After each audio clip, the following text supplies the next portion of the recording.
brought it back next time just because I have a couple changes that I wanted to propose to y'all.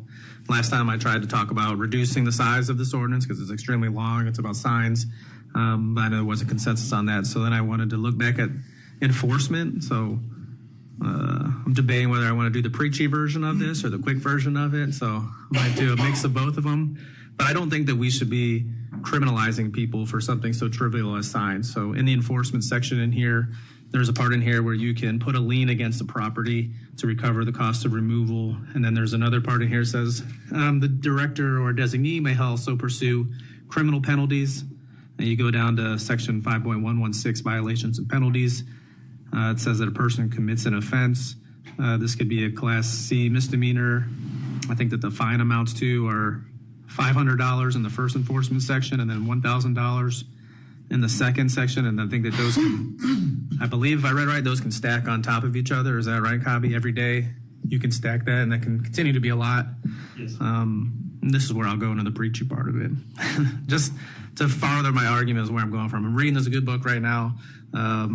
It's about overruled, and it kind of talks about this, how we just have so many laws and so many issues that everyday citizens have when they don't realize that these things are getting passed. They don't realize that there could be criminal penalties for these things. They don't realize that this $1,000 a day is going to bankrupt them over something so trivial. So I'm going to read a couple lines from this real quick just to give you the idea of where I'm coming from. But it talks about, if in this country law has always been king, its empire has never been so vast.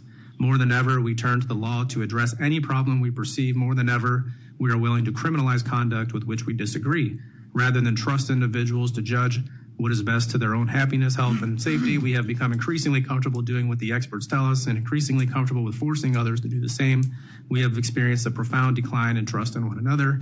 Instead of rule of law designed to ensure fair notice, equal treatment, and room for individual flourishing, we will have rule by laws instead of laws that can be applied in layers and ways that we can't anticipate, that often favor the connected and moneyed, and that come every facet of our lives. Bit by bit, we will move from a world in which law is revered into one in which it generates disaffection and feeds distrust. This is that bit by bit, I think. You know, something so trivial as a sign, I don't think we need to put, even if you think a Class C misdemeanor is too small for somebody, I think it's too much. I think that we can trust our citizens. I think that the fine could be a little bit smaller. I think it should be tied to something tangible as to what is the value of the sign. So if we have to come in and remove it and you're going to receive fines, maybe it's tied to that. But I would like a little bit more of a look at that part of this ordinance.